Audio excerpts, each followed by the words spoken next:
All right. Well, hello and welcome to yet another episode of the OnStage Colorado Podcast. I'm Alex Millett. And I'm Toni Tresca. And today we're going to zip through some theater news, including a kind of biggish announcement from the Colorado Shakespeare Festival.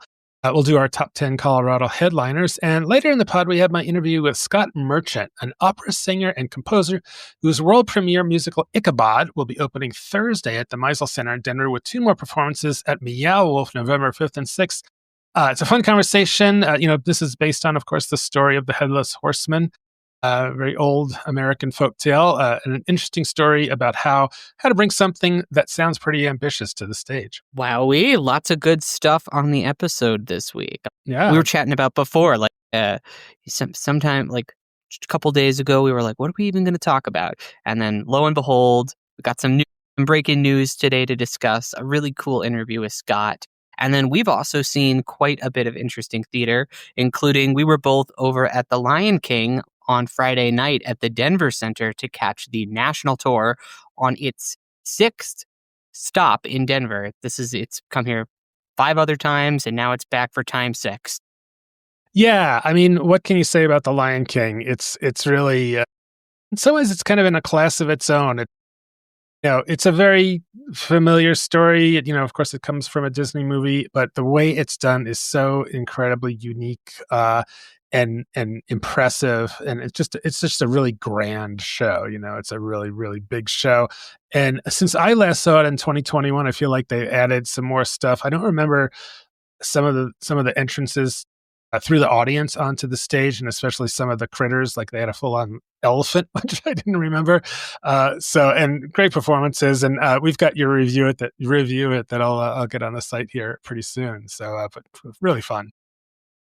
Definitely agree, and very much a spectacle-driven show. Julia Tobey and her team have created just a visual smorgasbord of puppetry, and that doesn't always work. Like earlier this year, I saw the touring production of Life of Pi, which is definitely riffing on this kind of storytelling, but to a much lesser effect. It wasn't as well integrated into the show as it is here, where it's pretty much just every second of the show, there is some kind of new theatrical puppet trick that is being introduced in some part of the stage, even if it's just rolling by for a few seconds before it goes right off stage. The kids who were in the audience, which there were a lot of kids, we were chatting before the show. I think the only other time we've seen this many kids was when Frozen came through, which is another Disney mega musical, but they were just absolutely eating up this show.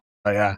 Yeah. The other thing cool about the puppets is that they're all different kinds of them. They're wearing them. They're not holding them so much. Although there's some, where they just have a simple stick with a bird on top, and some of them like this crazy kind of Rube Goldberg bicycle that's got antelopes running on it. And there was a woman dressed, I think she was a leopard, who had she kind of was.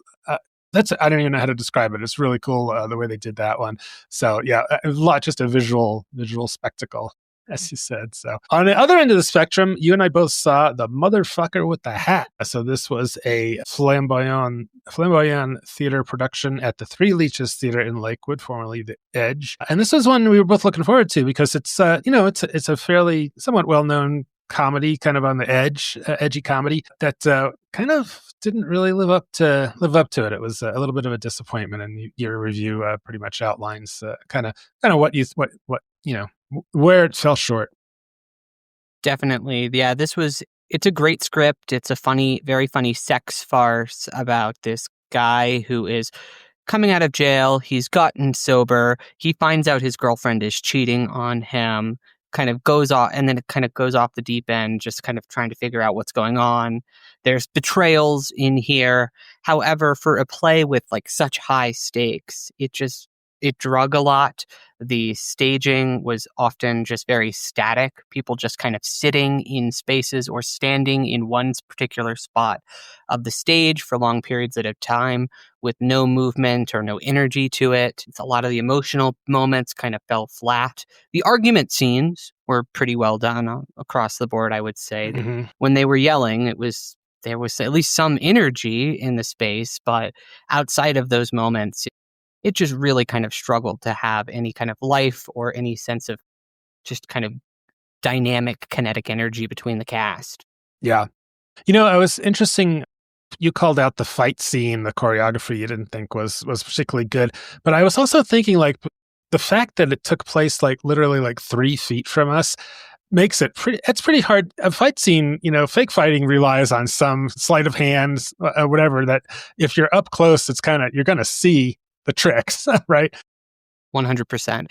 I kind of also, in my review, I was very critical of the kind of staging of it. There's 3 locations that are mentioned in the show itself, and the director, John Mark Toni, stages it so that there are just kind of big furniture pieces occupying each of these locations that, as a result, the stage, which is already not very big, becomes incredibly small and confined to these isolated areas. And you almost just wish they had just, since it's such a small stage, rather than sectioning it off like it did and pretending that they're in a larger theater, you wish that they had just used the intimacy of the space, do the scene changes. They already did the scene changes anyway, where they went to black and played music in between and took up time as if they were changing furniture and moving things, even though there was nothing there. So I just feel like you could have done that with this show and been more effective, but the staging just did not match the space.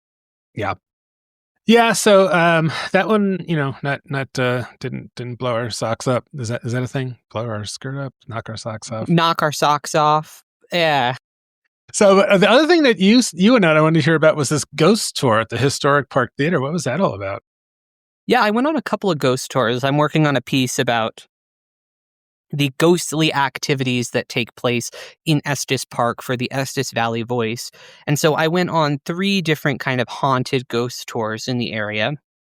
The first one was last Wednesday at the Historic Park Theater, which is the oldest operating single screen movie theater, some geographical distinction in the United States. I have talked about it before, and their kind of fight to survive, given this kind of the tough financial state that movie theaters are in, and the fact that they've only got one screen to do all of their programming on. But they also have a long history in the town. They've been here over 100 years, and they have a ton of ghosts. 12, in fact. Not all human, they said. They've got some ghost dogs walking around the space.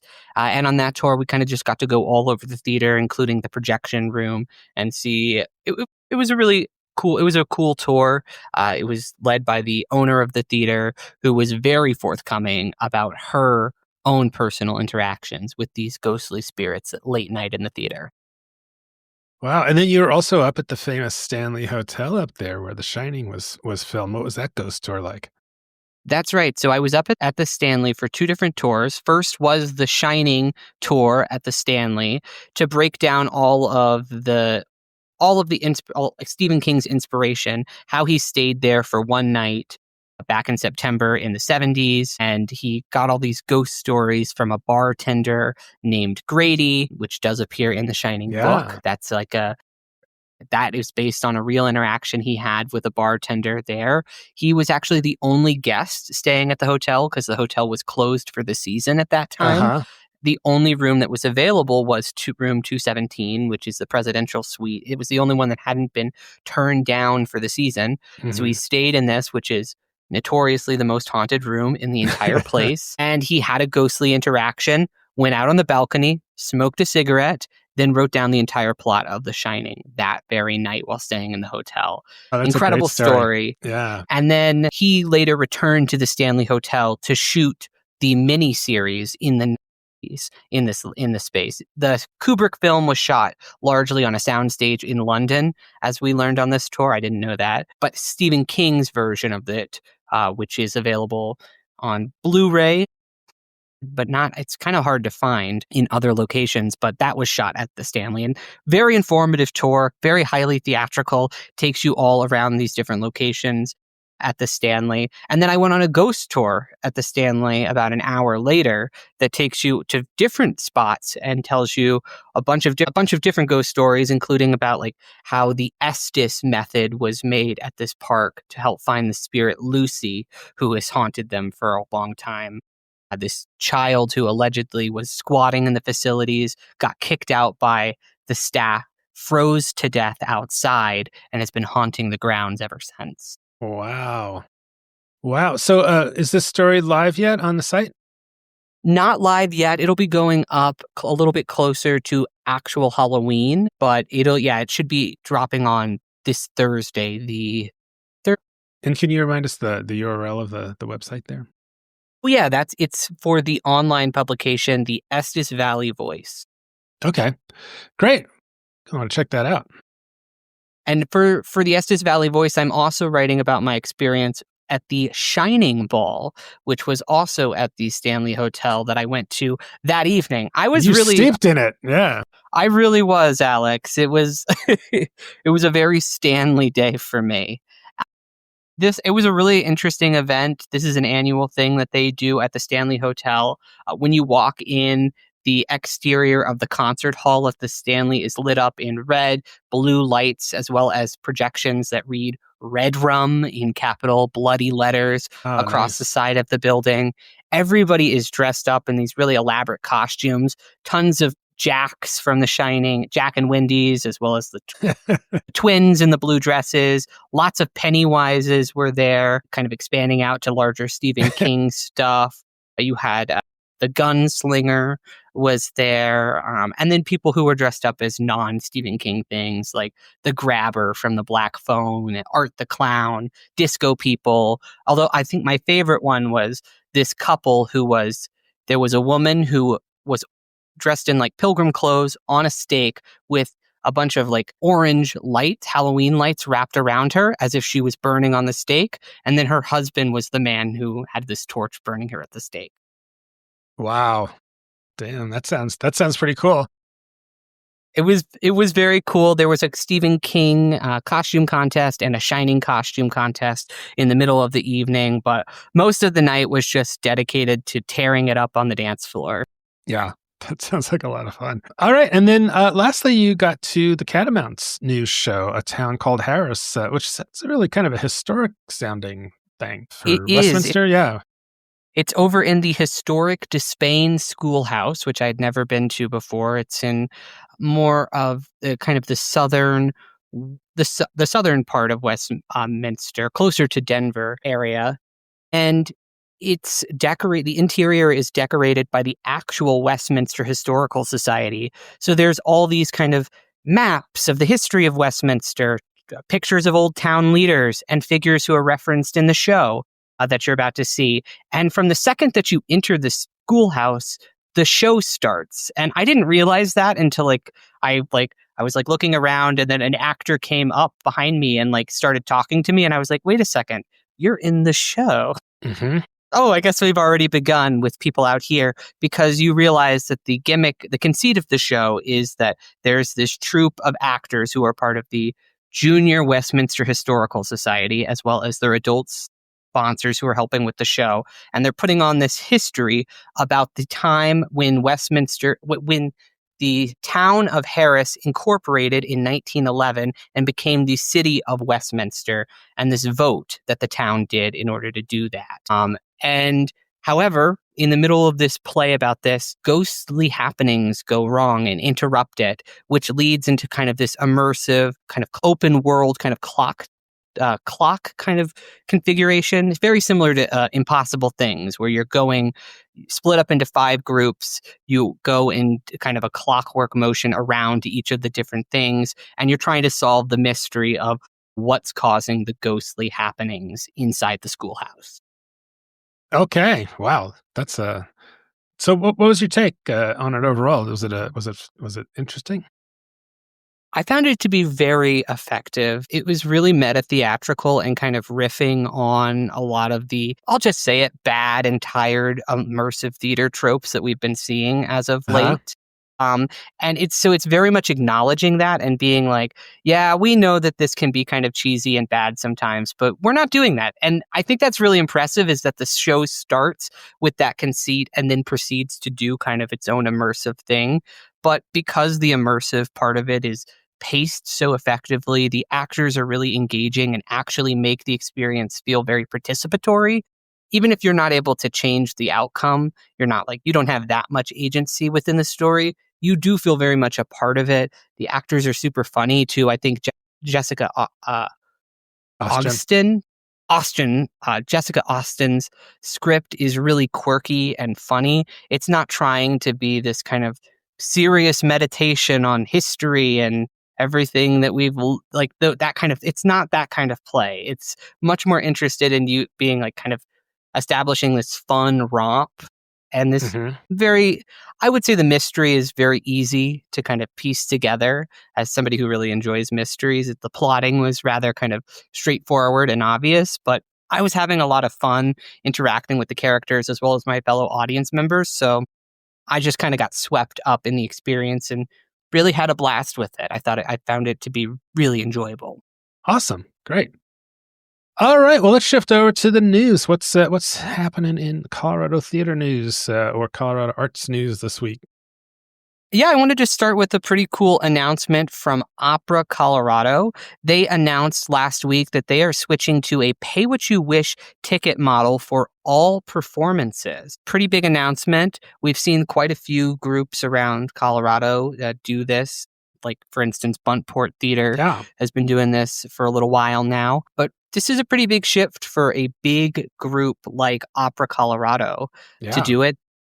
They're saying their suggested ticket price is $25, but you're welcome to choose a price that works with your financial circumstances. So that means that you can pay for the minimum that you could pay is $1 plus the sales tax from the city. So it's not zero, not totally free, but that's good for opera tickets that normally they go for $58 to $280. So that's a massive reduction in the ticket price.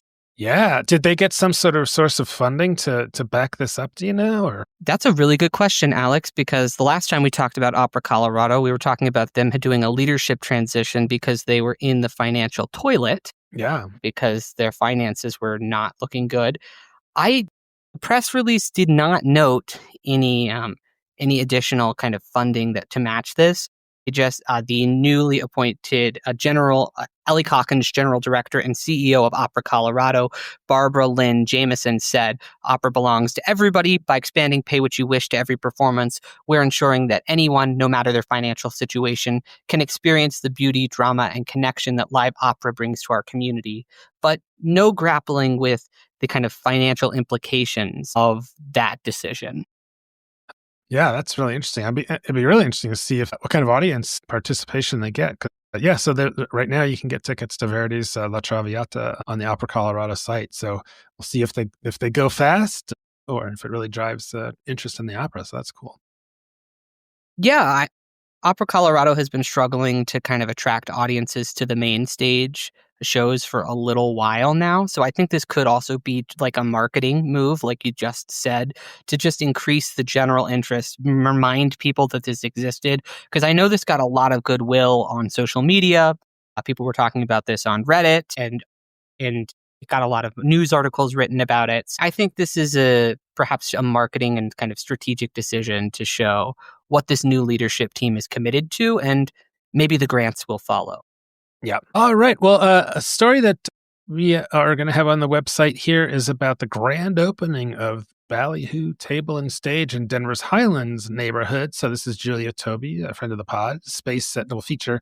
It's kind of like a little bit of everything space: coffee, cocktails, singing bartenders. They've got a small theater. They're going to be restaging Hedwig and the Angry Inch and all kinds of stuff. So you had a opportunity to swing by there back in June for a story you wrote for Westward, and then you dropped by again. So what's happening there? How has it come along?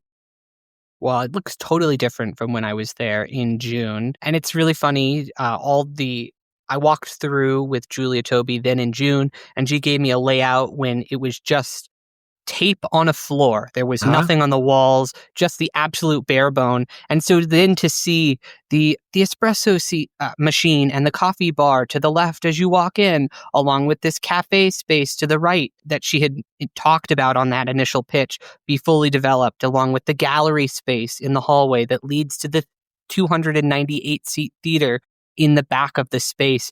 To see it all put together and fully realized was honestly just quite impressive. And it was no small feat to get there. It took roughly $300,000 to get to open the space, and a ton of time working with the city to kind of navigate its pretty tricky permitting process and zoning complications that they had to deal with. But now they're about to do their grand opening on November 1st. Wow, that's fantastic. Well, as it happens, I was able to do a short interview with Julia after we recorded this section. So let's toss to that and hear it from the lady herself about this big effort that they're doing there. Hey, so Julia Tobey, Toni and I were just talking about you, and we thought, wow, we should talk to you. So hear all about Ballyhoo Table Stage opening up. How's it going? Hey. Good to see you guys. Good to hear from you guys. Thank you so much for having us on. So we have been running around, like you said, with like a chicken with our head cut off for like 8 months, fist fighting the city of Denver for the permits and the licenses and all the things. But we have our grand opening this Saturday, November 1st at 10 a.m. is the ribbon cutting, followed by family-friendly activities until 3, and then adult shenanigans after 3 p.m. in the cocktail bar until midnight. Wow, that sounds awesome. So, hey, before we talk any more about it, give me the basics. What is it, where is it, and how big is it? So Ballyhoo Table Stage is at 33rd Avenue and Tejon Street in the Highlands, which is just west of downtown Denver. Not to be confused with Highlands Ranch. We're right by downtown, and we're right up the street from Linger, Little Man Ice Cream, Root Down, like super, super hot neighborhood. We have about 9,000 square feet. We have a small stage in the cafe in the front where our singing bartenders are. You might see David Nels up there playing piano, open mic, karaoke type stuff. And then in the back, we have a 298-person capacity theater, which will be open Hedwig and the Angry Inch November 6th, along with Rocky Horror this coming October 30th and 31st. All sorts of stuff. So we open at 7 a.m., 7 days a week. Sorry, weekends are 9:30 a.m. I'm still getting used to our hours of operation. And then we close as late as 10 p.m. or midnight, 7 days a week. So all day coffee, fast Wi-Fi, food, cocktails, followed by live entertainment. That's awesome. You know, there aren't that many places that do coffee and booze around. So that's cool. Yeah, and very few that do live entertainment. So the singing bartender thing is a huge element that we offer. Every day after 4 p.m., people like Randy Chalmers, Alejandro Roldan, people that people love in the theater community, they're serving you cocktails and also serving you live music. Oh, that is so cool. And I got to tell you, I had no idea it was like a almost 300-seat theater. That's a pretty big theater. Yeah, it's nice. We have a whole garage in the back as well for our scenic and painting shop for theatrical scenic elements. So it's a fair amount of square footage for that neighborhood for sure. Yeah. So you also are the head of Give 5 Productions, which has been producing shows around the Denver area, including Hedwig and the Anger Inch that you did last year. And so you're bringing that back. Why did you think to do this show? You know, it was incredibly impactful last August in Rhino when we did it. It got a huge response. And we thought, and honestly, it's very easy to produce. It's a 2-person cast, 4-person band. It's designed to be rudimentary as far as like corded microphones, things like that. Like it's not supposed to be high tech. There's not supposed to be anything that's crazy involved. So that was an easy kind of entry for us. And a lot of my friends that worked at like Utah Shakes or Colorado Shakes over the summer missed Hedwig because they were out of town during that summer slot. So I was happy to bring it back in a different kind of seasonal time slot. And then we're also producing Rent next year. We just announced this. Oh, wow. Okay. Yeah, directed by Rodney Hicks. He's an original cast member. He opened and closed the show off-Broadway, on Broadway. And so he will be directing it. And then David Nels is our music director for that. We're announcing that audition notice tomorrow, October 28th. David Nels, I think, must have cloned himself. He seems to be everywhere. I wish he could clone himself. I mean, St. Louis wanted him the same time slot. And I was like, David, do this. It's like, it's just so his wheelhouse. And he was in the East Village of New York City in that mid-90s. You know, I'm like, you have to speak to this story. Mm-hmm. That's great. So in addition to, being a coffee shop and a place where people go to have a drink and have entertainment, I mean, what's your take on like where Ballyhoo fits in? Is there anything quite like it? I can't think of anything. Somebody asked me, are you guys franchising? I was like, absolutely. So we are in talks with franchising to somewhere in the southern region of Denver, probably like Castle Rock, Parker, Oh, wow. Inglewood, Littleton area. Yes. And then somebody wanted to do it in San Francisco or Atlanta or like other places across the US. So we are very open to that. But Ballyhoo Table and Stage in Denver, Colorado is a unique concept. Food and beverage revenue is honestly a huge part of our business model. So if you're going to be producing theater and live entertainment, just having ticket sales support that as a for-profit entity is tricky. So the food and beverage revenue is going to help support all that live entertainment you're going to see. Mm-hmm. That's great. Wow. Already people want to replicate it. So speaking of, you've got like a full bar. Do you have beers on tap? What kind of food do you have? So in the morning, we have breakfast burritos, really delicious egg sandwiches on croissants. We transition into more charcuterie boards, paninis, elevated desserts in the afternoon, evening. Full bar. So Piper and Dino McTaggart, who ran Cap City Tavern. Piper's a Broadway veteran, Spamalot, Radio City Rockette. She and her husband are leading our food and beverage program, and it's a fantastic menu. So check out ballyhoodenver.com, and we have a menu page that'll tell you more about that. And then we partner with Queen City Collective Coffee, so really delicious espresso, latte, cappuccino offerings as well. David Otto is our lead barista. He's also a performer in town. He just created a lavender thyme latte along with Emma Maxfield, our other coffee lead. Wow. These are all like performers in town who are also working in our cafe, bar, and for cocktail bar, coffee service, etc. That's amazing. So where does the name Ballyhoo come from? It's a great name. I love it. So the first time I heard it, my husband was a stand-up comic for 30 years. And we were at some random club, probably in Los Angeles somewhere. And we were at the light board, and he said to the light guy, at this point in my show, if you could just give me some ballyhoo. And I was like, what does that mean? If you think about a Hollywood premiere and the spotlights are up in the sky and the spotlights are just going crazy and it's creating this attention to wherever that location is, that's a ballyhoo. And in theatrical terms, it's anytime that lights on stage are just going crazy. So we're trying to create this attention to this particular spot because we believe we're going to save lives through just creating human connection and eye contact and just understanding that we're all in this struggle together as humanity as a whole. Wow. Yeah. And, there's the play last night of Ballyhoo, but that doesn't have anything to do with this. Just happens to have the same word in there. But it's a third place. That's really sounds like what you're driving at here is a place for people they can go and get away from screens maybe and meet people and hear live music and entertainment. That's exactly right. And that's the real word is a third place. Third place, third space. So a place beyond work, beyond home, where you can just come and just be, connect with other humans, get off your phone if you can, get off Netflix, experience live theater, live music, and human connection. And just remember, we're all in this together. Absolutely. Yeah. Well, I'm excited to hear that you might have one down my way because I live in Highlands Ranch, very different from the Highlands. Yeah. But yeah, we could use something like that down here. It's boring as hell. There's nothing. It's nothing. Yeah. All right. Well, I'm going to try and make it out there on Saturday sometime for your grand opening. But break legs and have a great opening. And and also if you want to check out Hedwig, it's a great show. We saw it last year, and great to see Clark Destin Jones coming back to reprise that role. It'd be great. Yes, 10 a.m. ribbon cutting this Saturday, November 1st. And Hedwig opens November 6th, and we are truly almost sold out. So hedwigdenver.com for those tickets, or check us out at ballyhoodenver.com. BALLYHOO Denver.com. All right, Julia, thanks so much for popping on, and good luck with it all. Appreciate it. Thank you so much, Alex. All right. Bye-bye. Take care. Yeah. Finally, for our last bit of news, we're returning to a reader comment.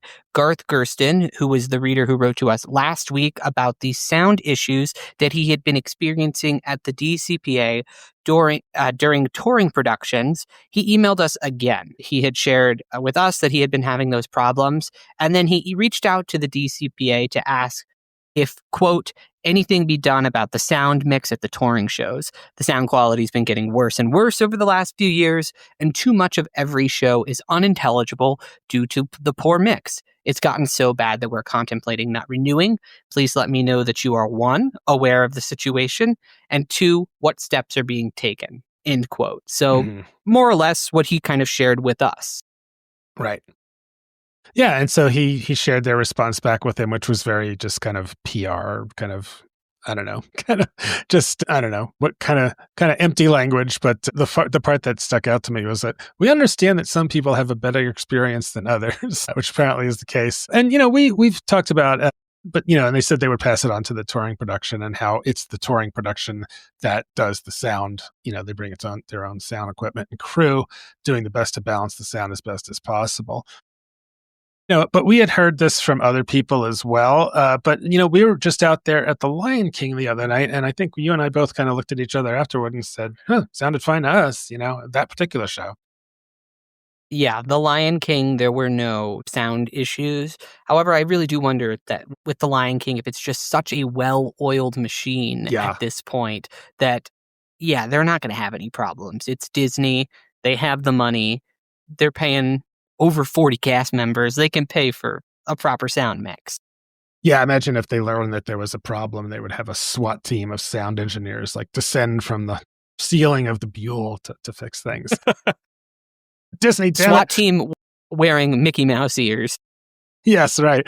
So, all right. Well, hopefully, we'll see what comes of that if it improves at all or whatever. But also, just in hot off the digital press, the Colorado Shakespeare Festival has announced its season for next summer. So this is a big one because all of the renovation on the outdoor Mary Rippon Theater will be complete, and that means they'll also be back up to 4 shows, 2 outside, 2 inside. Yeah, and so the lineup includes the very popular musical comedy Twelfth Night in the Mary Rippon, followed by Julius Caesar, staged in the indoor Row Green Theater. Yeah, I'm really keen to see Julius Caesar. I've never seen it. It's such a famous, play. It's got all those, quotes in it and all that. And really, really definitely look forward to that. And of course, I've seen Twelfth Night many times, but that's always fun to go see. And then the next 2, one of them is a show based on the film Shakespeare in Love. This is a musical called Shakespeare in Love. And that's followed by, and that'll be outside. And then the next one is a world premiere of something called Friends, Romans, Countrymen by David Davalos. This is a show that was commissioned by the Colorado Shakespeare Festival, and that'll be inside in the Row Green. So it's a long ways off, but definitely have that to look forward to. I can't wait to see what they've done. And of course, part of that renovation was the old Helms building on the CU campus, which is where I spent a lot of time as a student there, because that's where all the English and writing classes and stuff were. Even in the 80s, it was a very creaky old building with a lot of, it was very musty and smelly. So I'd be curious to see, I don't know, hopefully I can pop into Helms and see what it looks like in there as well.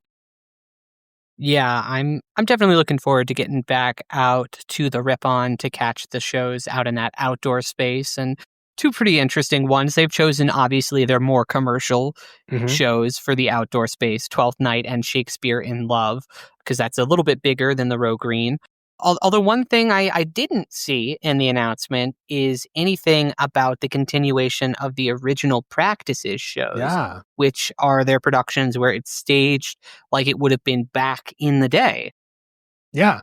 Yeah, we'll have to check on that because, and they only do 2 performances of them. They sell out, and you and I have both tried to get into one and have failed the last couple of years. But, maybe that's coming on, or maybe they just had too much going on. They didn't want to do it this year. So who knows? We'll find out.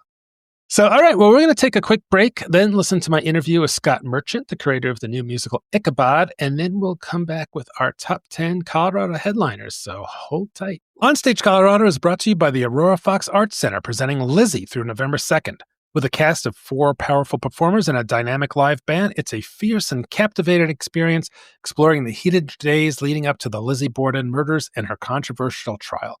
Tickets at aurorafoxartscenter.org. OnStage Colorado is sponsored in part by Colorado Candlelight, featuring Steel Magnolias through November 9th. In a small Louisiana beauty salon, 6 women share humor, love, and strength in a play that blends heartwarming comedy with moments of poignant emotion. Tickets at coloradocandlelight.com. And we're supported by Parker Arts and its production of the 25th Annual Putnam County Spelling Bee, running through November 16th at the Schoolhouse Theater. This Toni Award-winning musical follows an eclectic group of 6 mid-pubescents vying for the spelling championship of a lifetime. Tickets at parkerarts.org. OnStage Colorado is also brought to you by the Colorado Springs Fine Arts Center at Colorado College, presenting Raquel's Purple Pineapple Adventure, October 25th through November 2nd. A joint production with Creed Repertory Theater. Family-friendly show is about a girl who just wants to help her family run their campground in the Colorado mountains, but the worst has happened. Summer school. Tickets at fac.coloradocollege.edu.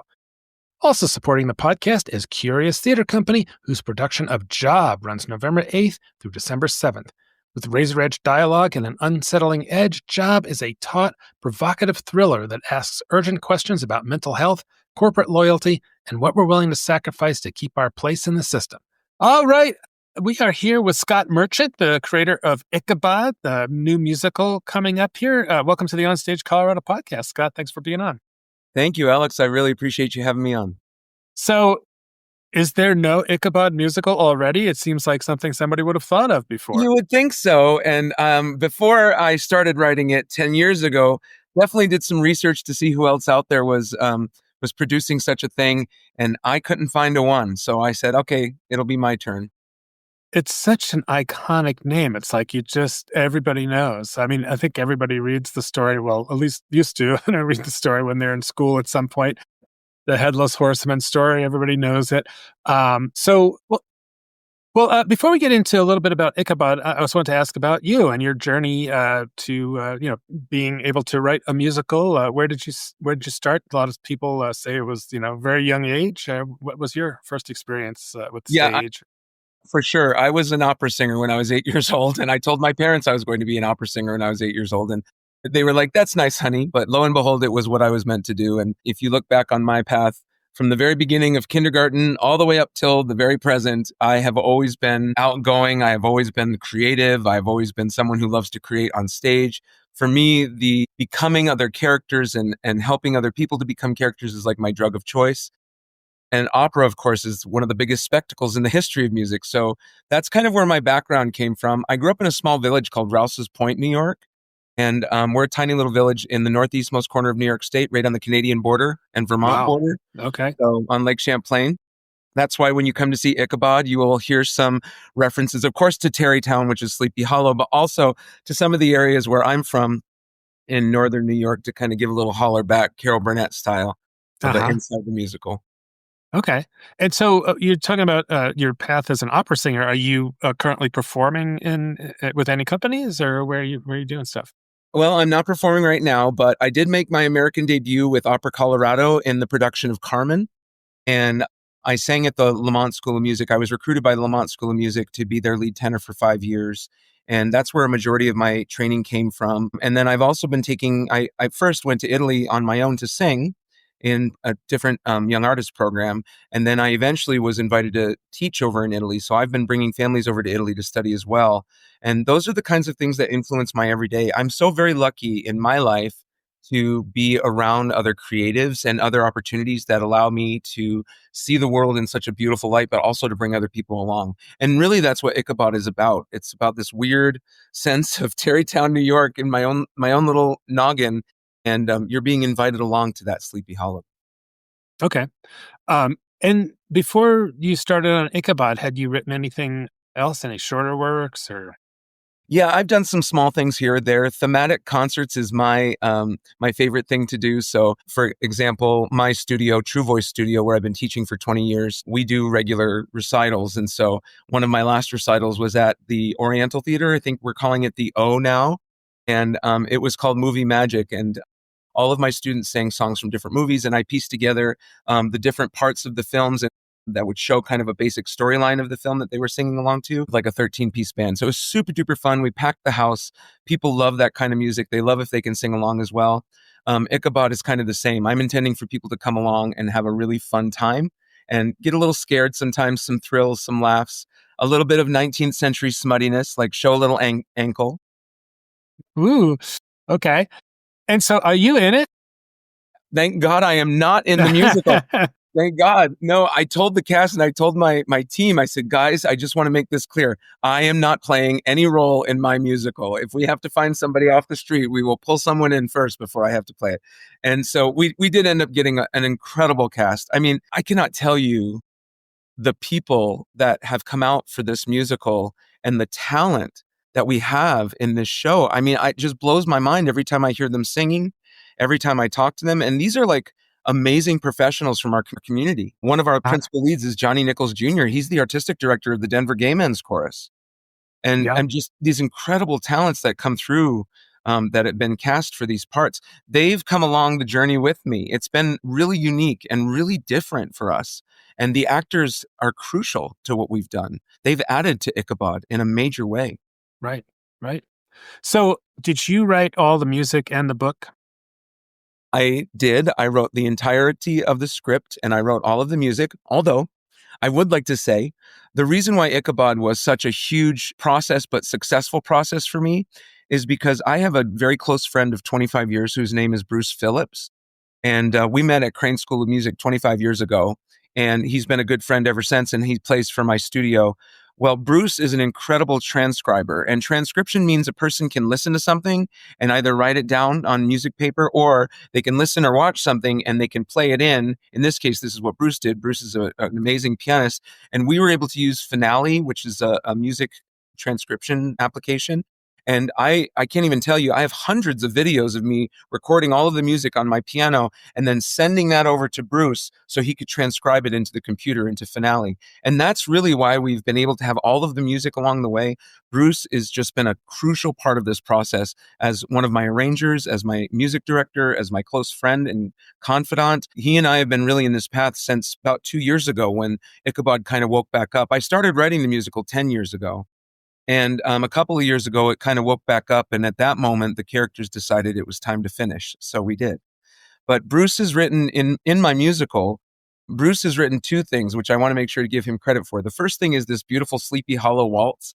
And that happens at the one of the last scenes during the wedding that will get played on a Victrola once the wedding portion is over. So that's really cool. You'll get to hear that. And it's in the style of that old-timey music.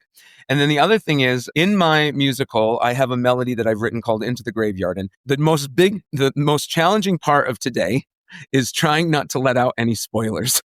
Because I have lots of them. And if you come to see the show, you'll see why I can't talk about a ton of them. But Into the Graveyard is a very important scene in the show. Ichabod falls upon a small, broken down graveyard. He has some observations of some young people playing there. He doesn't quite know what it is, but he finds out. And so that melody that I wrote for that, Bruce was able to take that melody, reverse it completely, and turn it into the Horseman's theme. So every time the Horseman comes on stage, the Ride of the Horseman theme comes along with that. And so, yes, the music is mine. Yes, I've written all the script, but I also have had this incredible teammate and team of people who have been, they're just invaluable. They're just incredible people. It's true. You cannot do it yourself. You have to have a village. You have to bring other people along with you. And I'm just lucky enough that I have the people around me from my life that are willing to take the journey. So you're referring to this as a musical, so it's not an opera, but when I saw one of the clips from it, it sounded fairly operatic. So would you call it an operatic musical or something like that?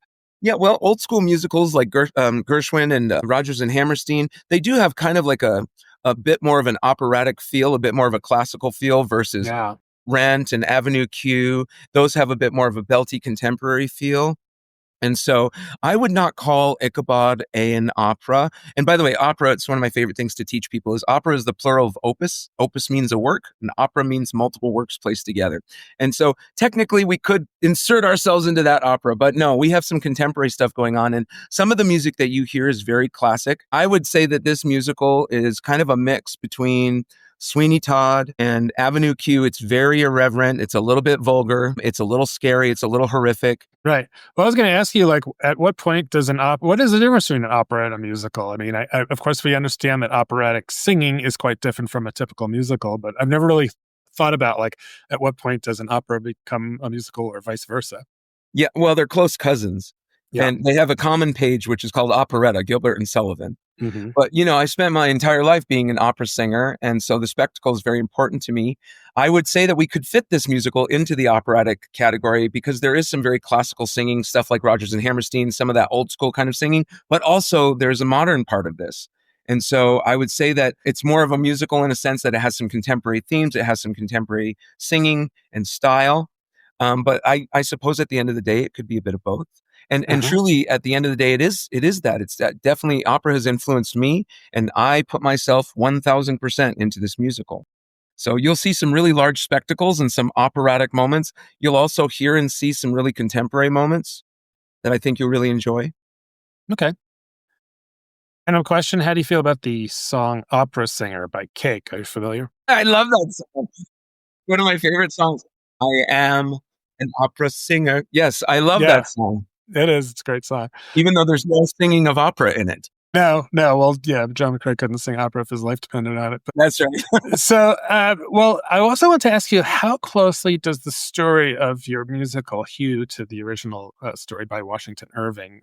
You know, Yeah. the Legend of Sleepy Hollow. The Legend of Sleepy Hollow, which was set in colonial times, by the way. So in this musical, I like to tell people that it's similar in the sense like Hamilton, that it comes in, we enter into Sleepy Hollow. We recognize some of the names from Sleepy Hollow, so you'll get some similar characters from Sleepy Hollow. But in that particular moment, after we are introduced to the characters, it takes an immediate left turn. And so the story kind of takes its own form and kind of fills itself out. And so it's a bit of a transport for the audience. For those who, like you said earlier, we've all read The Legend of Sleepy Hollow in school. Like I remember reading that in elementary and middle school. And so that's been in our lives for a very long time. And so for me, this is a really fun twist on the Sleepy Hollow story. And it's got, I've put into it some really relevant in my mind topics, including, queer love story, which is in it. And that's very apropos for right now, as we read today that the Supreme Court is reconsidering nationalized queer marriage, gay marriage for us. That's a very important thing. The musical covers different kind of controversial topics like education and losing a passion for teaching. Female sexuality is part of it as well, and how that is looked down upon in the church and the kind of oppression from the church, and how small towns can have like conspiracies. And this is kind of all woven together from all of my experiences in my life. I was raised a Catholic. And so when you see Father Harmful's scene in this show, that is my vision of my experience in the Catholic Church. And I have an uncle who's a priest in the Catholic Church, and I think he'll enjoy it. But it's definitely sarcastic and ironic, and it definitely shows my true feelings about different institutions that we place ourselves in or we're placed in. And I really hope, beyond people having a good time and really enjoying the music, I hope that some of these messages, like the LGBTQ message that we have of queer love, and how does that survive in a small town? And also, we discuss greed, especially in this moment of time. We look around the world and greed is just and taking over so much of what I personally would hope would be humanitarianism. And so instead of being humans to humans, we're humans to monetizing another human. And so greed is probably the biggest message of our show. And in fact, the lesson of Ichabod in this particular iteration is that when love is consumed by greed, there is violence. And so we find out how that plays out in the show, and you'll see there's a Greek chorus that will say those things along the way. But for me, it's very relevant to today. I mean, every day we wake up and there's something else going on with some sort of minority. Women's rights are being challenged, queer rights are being challenged, people of color rights are being challenged. And all of those things we're addressing in this musical. And we're adding a modern flair, or at least we're going to call a modern flair to it, because it's happening right now. It happened during colonialism. It happens right now. And so we're connecting that and making people understand what the relevance of it is. And I think it'll be easy to see. Okay. Great. So, well, one of the things about musicals is that they tend to be kind of expensive, and there's can be a lot of scenic elements and other technical things that add up. How much of that do you have on this show? I mean, do you have an actual headless horseman racing across the stage or anything like that?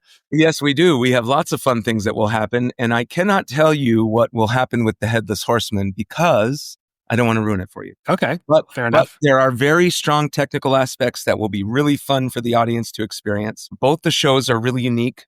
The show on the 13th is a more traditional show set at the Mizell Theater there. So it's a more traditional show. You'll see people entering in from left and right. You'll understand that this is a musical. We've been here. We've done this before. And it's great there. We also have our next iteration of it is going up at Meow Wolf on November 5th and 6th. And that is a trippy, completely different situation with the show where technical parts are different and even just as great as we're having at the Mizell. And so you'll see all kinds of things happen with the horsemen. We definitely have really cool, intricate costumes. Our main principal costumes were made by a good friend of mine named Rebecca Posey. She lives in New Orleans. She and I sang together at the Lamont School of Music here in Denver, Colorado.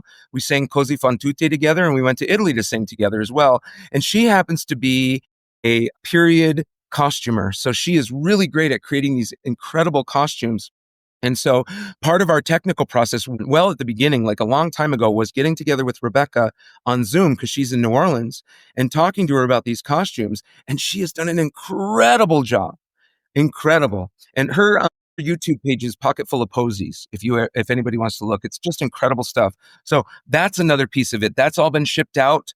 The cape of the horseman, everything has technical parts of it. And because we're such a big cast, we don't have a lot of room physically backstage for other people. So as a cast, we're helping each other. Let me help you get your costume on. Let me help you finish your makeup transition. And the other cool thing about technical part of this, besides the lights and the sound, which is super fun, you'll see there's some incredible lights and sound stuff that's going to happen, but also some transformations. We have some actors in our cast that are playing 3 characters. And so they are transforming themselves in between the scenes into these other characters. And I won't tell you who it is, but keep an eye out. You'll recognize them. Okay, great. You're talking about costumes. What about wigs? Do you have a wigger? We don't have a wigger, although we did this time. The most interesting part of this whole process is we got to make some heads. And so we had our actors go over to a good friend of mine, Greg Sonnenberg, and he's an artist out of Station 6/9 here in Arvada, and he does prosthetic art. And so I said, can you make us some heads? He said, absolutely. So our actors went over, and the ones who are dying, and he was able to make the prosthetic. They had to sit there for 20 minutes with all this stuff all over except for 2 nostril holes. And he has this really chill jazz music playing in the back. My actors told me that they felt like he was a ASMR. He was like very calm. You're doing great. And, chill music in the background. So he ended up doing that. And we got these incredible plaster casts of the actors. So our heads look like the actors who will be dying in this production. And that's been one of the most fun things to do, collecting all the furniture and trying to get Sleepy Hollow to be, I want Sleepy Hollow to feel sad. Right? And so we want to feel that. And so all the things that we've collected for the show cumulatively have created this really sad, dark area, not super time relevant. I would call it time period irrelevant, but definitely an understanding that there's something happening in Terrytown. Something has not been discussed, and they got to get to the tail end of it and figure it out, which we do at the end of the musical. All right. Well, I know you've just got a few shows here in Denver. Are you going to kind of see how they do, and then hopefully go further? Yes. I mean, we're so thankful that we're performing at 2 major houses in our community. The Mizell Center at the JCC, the Jewish Community Center, has been incredible. And Tim Campbell and his team have just been incredible to build us into there. Some of the things that we're bringing with us are a little bit technical in terms of lighting and sound. And so having these incredible teams that are like, oh yeah, we can do that. We've done that before, is really helpful to us. And then, over at Meow Wolf, which I never thought in my mind that I would ever have a musical at Meow Wolf. They do shows, but they've never done a musical at this Meow Wolf. And they have that Perplexiplex space, which is fantastic. It's really cool. It's fully space. Immersive, and it's projection technology, and we've designed it just for the show. So there'll be areas that you can touch, and it will change the light. You'll get to see lots of really fun spectacle in that show. All right. Well, Scott Merchant, the creator of Ichabod, the musical, is going to be performing, as we said, at the Mizell Center on October 30th, and then it will be at the Meow Wolf Perplexiplex on November 5th and 6th. Break Lots of Legs. It's an exciting project, and we are going to take us out here with a little bit of music from Ichabod. Thank you, Alex. Thanks for taking the time today. I hope everyone has a good time and comes to see Ichabod. Thank you.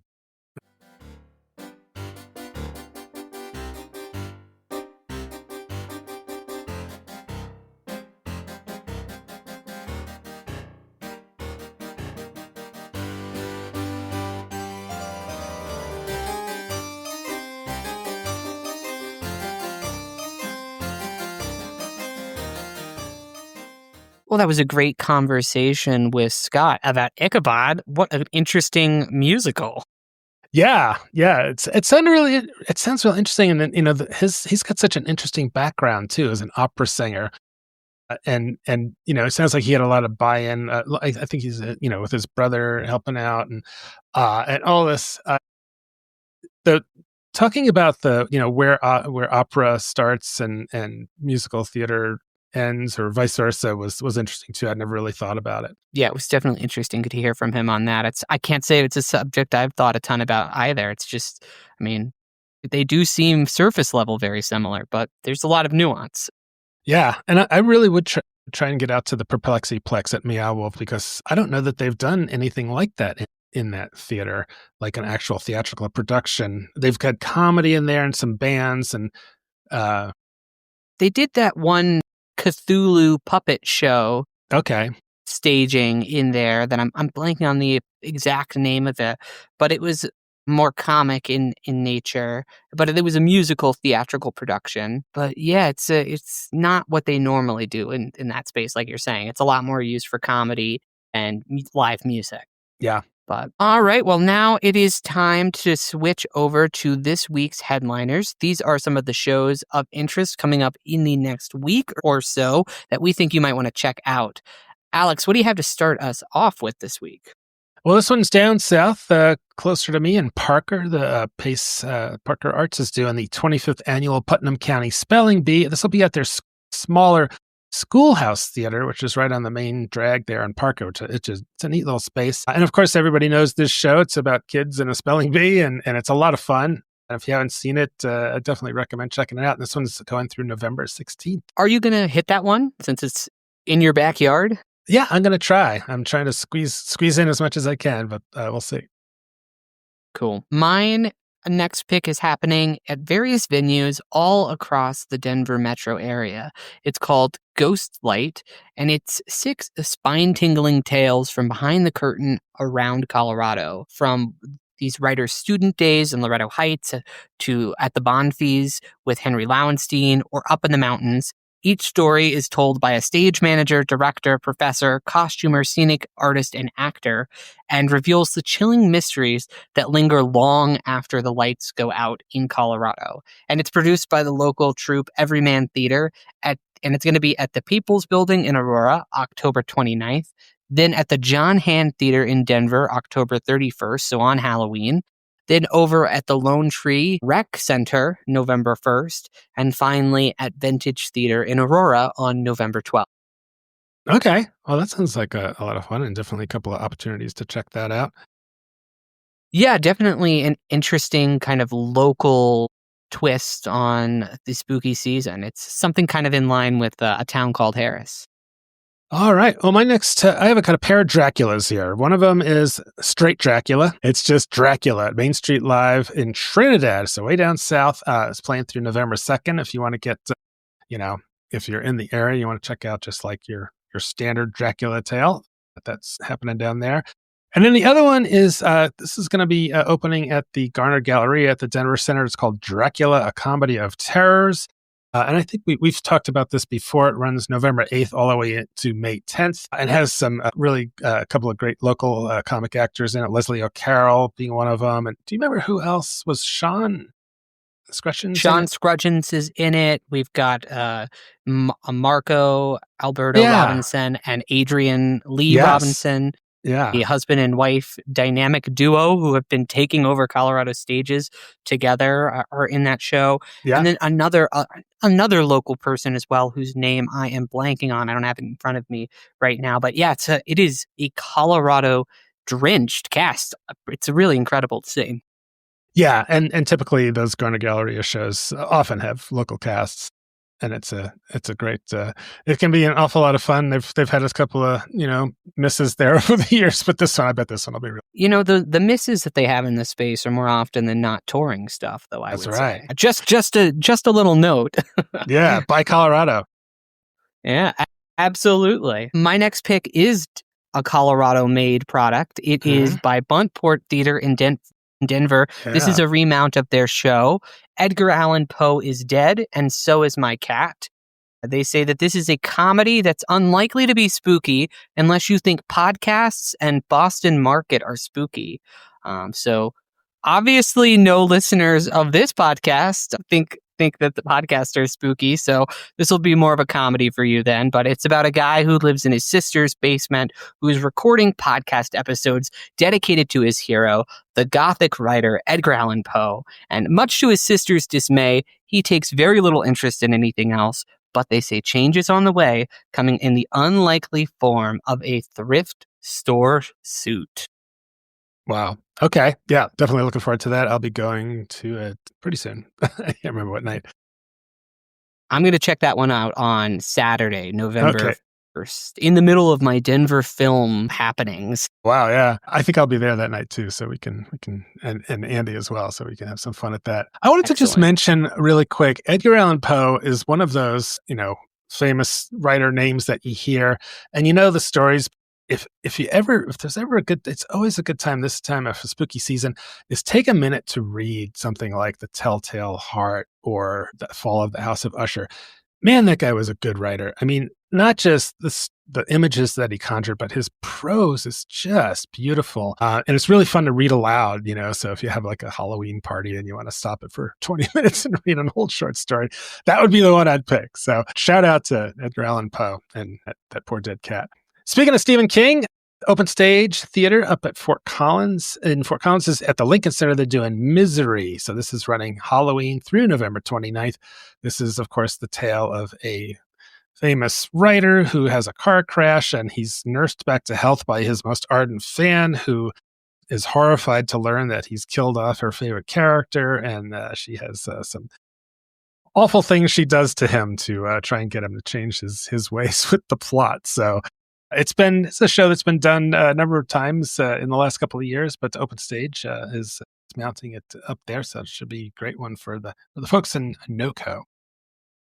Mm-hmm.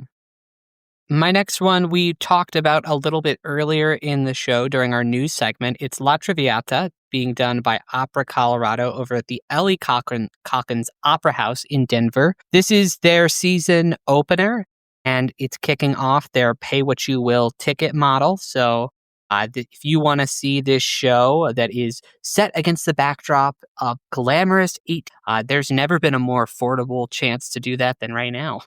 That's right. Getting real hot. All right. My last headliner is Alibis and Other Lies at What If Theater in Lakewood. This is playing just through this weekend, through November 1st. This is an improvised Agatha Christie. So it's, these folks do some improv stuff and things like that. So by the end of the first scene, someone will be dead. A detective will arrive to figure out who done it. Lies will be told, chaos will ensue, and you'll be surprised at how funny a murder can be, is what it says. So I'd like to get out to What If Theater at some point. They're always doing interesting stuff out there, and I just haven't been. Yeah, I love the titles that they have and the ideas behind them. It seems like they're really doing interesting stuff out in the Lakewood area. Yeah, I haven't checked them out either. Yeah. I've got two more to round us out.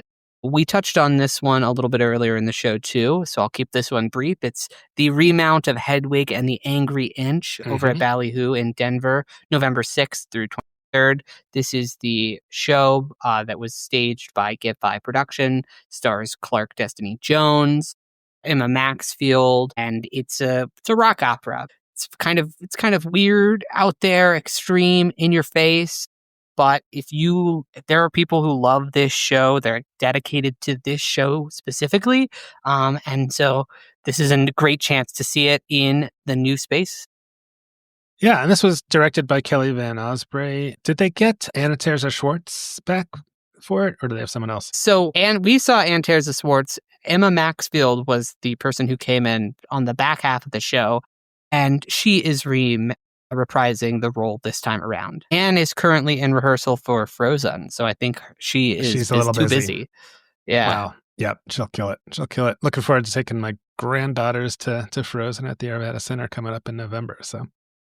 Mm-hmm. All right. And then my final pick is Down South in the Springs by the Springs Ensemble Theater. It is a play, a classic play, R.U.R. And this is a play about a young woman who arrives at this factory island where human beings are manufactured. And while investigating the origins of the new artificial working class, an unexpected proposition lands her in the middle of a rising revolution. It's a Czech melodrama that inspired a century of science fiction, and they say predicted some of our most contemporary science facts. It's definitely interesting time to be doing this in the age of artificial intelligence. I'm not sure if do we have somebody who's going to be covering this one, Alex? Yes, I think Judith is going to be at that one, so we'll have a review of that when the time comes. Incredible. Yeah. I look forward to reading that. And, if she has good things to say, maybe I make the drive down to the Springs. Yeah, that sounds like a really interesting show for sure. So, all right. Well, that's it for that stuff. On the website, upcoming reviews to look out for, including yours review of The Lion King in a town called Harris. One of us will write a review about Edgar Allan Poe is dead, and so is my cat. And then we have your feature about the grand opening of Ballyhoo.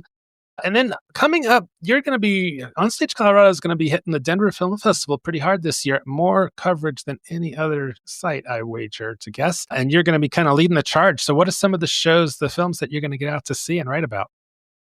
Yeah, so these are subject to slight change because these are not the only films I'm seeing. So if I feel strongly about something else, I may do some swapping and add some more in. Like I'm seeing some documentaries, but unless they're like incredible, I probably won't write something about them. But these are the ones that are sure things to expect. So on Halloween, I'm going to be at the Ellie Calkins Opera House to experience a Wake Up Dead Man, a Knives Out mystery. So this is the third entry in the Rian Johnson mystery film series. Really enjoy the first two.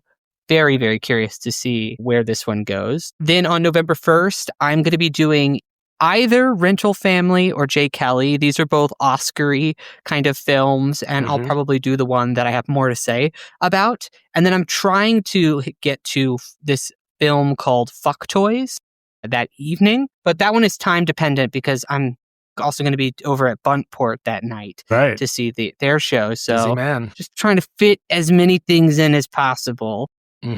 But then on the 2nd, I'm going to be hitting Netflix's Train Dreams, which is about the kind of how the railroads were put together. And then Sentimental Value, which is a foreign language film that is a frontrunner for the Best Picture as well as the Best Foreign Feature award this year. And then on November 3rd, I'm hitting the Bradley Cooper film, Is This Thing On? It's about a guy who is going through a divorce and finds stand-up comedy. Then on the November 4th, I'm going to be hitting the documentary Creed USA about the Colorado town. Definitely of interest for Colorado folks. Yeah. And then that evening, I'll be at a Dead Man's Wire, which includes a live conversation with the filmmaker afterwards. Then on the 5th, I'm at Park Chan-wook's new film, No Other Choice, at the Botanic Gardens. And then rounding out my time at the festival, because I have some travel that I had scheduled already before these dates came out that I was not able to move. So I'm only able to be there through the 6th, but I'll be hitting the documentaries, short films made by Colorado artists, and a new film called Eternity. Great. Yeah, and I think we're going to have my son Andy Miller picking up some reviews on that final weekend while you'll be out. So we'll cover as much as we can of the Denver Film Festival this year. It's a really incredible festival. And so I would encourage folks who are out there, there's still tickets available. Pick up some, even if you just have time for like one, just like whatever fits into your schedule. That's kind of the fun of it all, is pretty much from 10 a.m. till about 10 p.m. at night throughout this 10-day stretch, there is something interesting scheduled for you to go check out. Yeah. And of course you can buy like a whole season or a whole festival pass, but what's like an individual film? Are they just kind of similar to a regular movie theater price? Yeah, for some of the smaller stuff, you're talking like around like $10 to $20. For some of the bigger films, you're looking maybe like a little bit closer to $30 or $40, but nothing super outrageous. It's still a lot cheaper than most theater tickets are. Mm-hmm. Great. And so if you want to stay up to date on all that's going on in theaters, as well as our coverage of the Denver Film Festival, you're going to want to make sure that you subscribe to the OnStage Colorado Theater Blast newsletter that comes out every Thursday. And then go ahead and rate, review, and subscribe to this podcast to make sure that you don't miss an episode. No, because it's all gold. Gold, I tell you. So, that's right, Alex. All right, well, that's all for this week. We'll be back next week with some stuff, who knows what. Thanks so much for listening. I'm Alex Miller. And I'm Toni Tresca, and we'll see you at the show.